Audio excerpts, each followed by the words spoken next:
Bonjour, je suis Sylvia Zimmers, docteur en psychologie et psychologue clinicienne, et je vais vous présenter aujourd'hui une partie des résultats de mes travaux doctoraux qui se sont intéressés à la douleur et aux troubles psychopathologiques dans la maladie de Parkinson. Commençons par un bref rappel sur la maladie de Parkinson. Il s'agit, comme vous le savez, d'une affection neurodégénérative dont l'aggravation est progressive et pour laquelle il n'existe à ce jour aucun traitement curatif. Ce que vous savez peut-être moins, c'est qu'elle se caractérise par la présence de signes moteurs liés à une déficience en dopamine, mais aussi par la présence de signes non moteurs induits par la maladie et ses traitements. Parmi eux, la douleur, pourtant décrite dès 1817 par James Parkinson, est restée pendant longtemps peu reconnue cliniquement et peu investiguée en recherche, alors que l'on retrouve de fortes prévalences dans cette population. La douleur dans cette maladie est un phénomène particulièrement complexe que l'on comprend encore mal, entre autres car il s'agit de distinguer plusieurs types de douleurs qui peuvent coexister chez une même personne. Les douleurs dites non spécifiques, qui sont liées à d'autres pathologies mais qui sont susceptibles d'être aggravées par la maladie, des douleurs dites spécifiques à la maladie. L'évaluation douloureuse et ses traitements sont donc particulièrement difficiles. Aujourd'hui, nous savons que la douleur dans la maladie de Parkinson est souvent associée à une symptomatologie anxio-dépressive. Mais les processus impliqués dans la relation entre douleur et détresse psychologique restent mal compris. L'objectif de cette étude était donc d'approfondir la compréhension du phénomène douloureux dans la maladie de Parkinson en explorant avec précision le vécu douloureux et son intrication avec la détresse psychologique, mais aussi d'identifier si certaines stratégies d'ajustement à la douleur viennent moduler les liens entre détresse psychologique et douleur.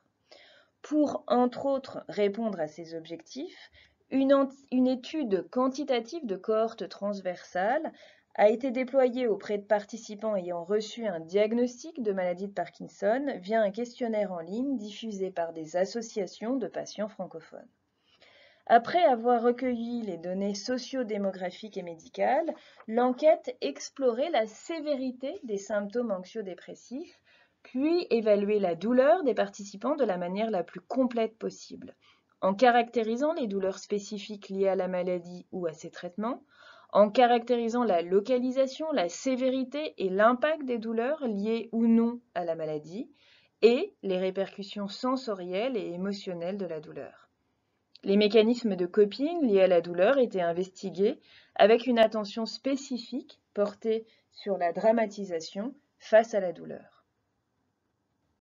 L'échantillon était constitué de 169 participants issus de la francophonie. Les participantes étaient à 55% des femmes, d'une moyenne d'âge de 64 ans diagnostiquées depuis en moyenne 7 ans. 68% des participants présentaient des niveaux significatifs d'anxiété et 23% des niveaux significatifs de symptômes dépressifs. Selon le questionnaire utilisé, entre 83 et 95% des participants étaient douloureux. 95% des patients présentaient au moins une douleur parkinsonienne. Interrogés sur l'intensité de la douleur en général, 83% des participants ont déclaré des douleurs avec un score moyen au BPI à presque 5 sur 10. 2 tiers d'entre eux ont déclaré des douleurs qui s'étaient chronicisées depuis au moins 3 mois. Un tiers des participants prenaient un traitement antalgique régulier, mais le soulagement obtenu après la prise de ces antalgiques était très modéré. L'impact sensoriel et émotionnel moyen de la douleur était important, avec 95% des participants qui présentaient un score supérieur à 0. Les scores sont donc particulièrement élevés, plus que dans la douleur chronique en général.